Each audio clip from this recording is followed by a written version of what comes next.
আজি যে স্মাৰক পত্ৰ দিব কিহৰ কাৰণে দিব আপোনালোক? আমি ইয়াতে আজি আহিছোঁ।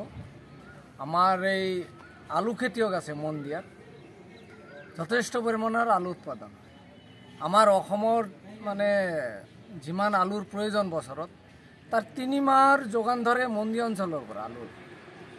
এইবাৰ যি আলু খেতি ইয়াত হৈছে, আমি আৰম্ভণিৰ পৰা দেখিছোঁ যে আলুৰ বিধানত তেওঁলোকে পচা আলুৰ বিধান তেওঁলোকে ক্ৰয় কৰিবলৈ গৈছে। সেই বিধান তেওঁলোকে পুতিছে, কিন্তু তাতে খেতি হোৱা নাই।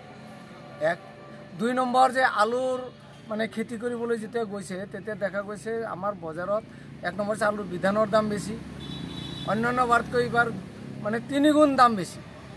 40-50 টকা কেজিত তেওঁলোকে আলু কিনিব লগা হৈছে। তাৰপৰা দেখা গৈছে বজাৰত মানে নকল সাৰ আছে, সাৰৰো মূল্য বৃদ্ধি, কীটনাশকৰ মূল্য বৃদ্ধি, ডিজেল মানে পেট্ৰল এইবিলাকৰ মূল্য বৃদ্ধি। এইবিলাক মূল্য বৃদ্ধিৰ কাৰণে যে খেতিয়কৰ মানে আলুৰ উৎপাদন ব্যয়টো যথেষ্ট পৰিমাণে বৃদ্ধি হৈছে।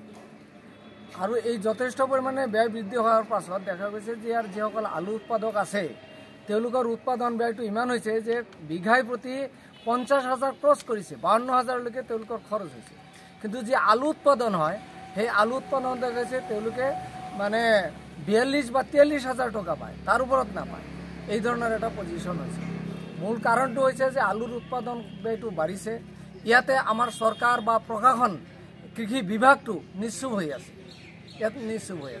তাৰ পাছে পাছে দেখা গৈছে যে আলু যেতিয়া বজাৰত যেতিয়া ওলায় চৰকাৰী মূল্য নিৰ্ধাৰণ ইয়াতে নথকাৰ কাৰণে বেপাৰীৰ মানে খেলখুচি মতে তেওঁলোকে দাম নিৰ্ধাৰণ কৰি তেওঁলোকে কৃষকৰ পৰা লৈ যায়। আৰু বহু সময়ত দেখা যায় যে বজাৰত ক্ৰেতা নথকাৰ কাৰণে আলু খেতিয়কসকলে যেহেতু সংৰক্ষণৰ ব্যৱস্থা নাই, আলু ঘৰত ৰাখিলেও নষ্ট হৈ যাব, সেইকাৰণে তেওঁলোকে বাকীকৈ আজি বেপাৰীৰ হাতত তেওঁলোকে বিক্ৰী কৰিবলৈ বাধ্য হয়।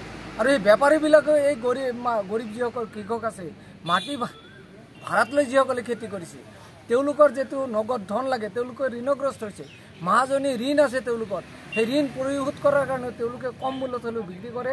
আৰু এই বাধ্যবাধকতাৰ সুযোগ গ্ৰহণ কৰিছে মধ্যভোগী কিছু বেপাৰীয়ে, আৰু তেওঁলোকে বাকী লৈ যায়। পৰৱৰ্তী সময়ত তেওঁলোকক নগদ ধন দিওঁতে মানে বহু টকা মাৰাও যায় তেওঁলোকৰ, আৰু কিছু যদি পায়ো সেইটো কিস্তি হিচাপে তেওঁলোকে পাই থাকে।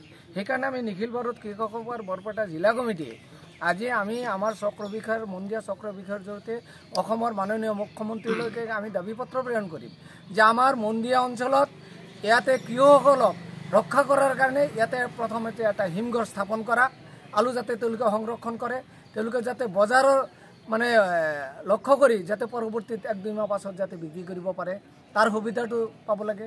বিধান যাতে তেওঁলোকে ইয়াতে ৰক্ষা কৰিব পাৰে, থ'ব পাৰে, তাৰ ৰক্ষা কৰিব লাগে। আৰু মূল কথাটো হৈছে যে আলুৰ যি সহায়ক মূল্য এই তেওঁলোকে চৰকাৰে মানে নিৰ্ধাৰণ কৰি দিয়া নাই।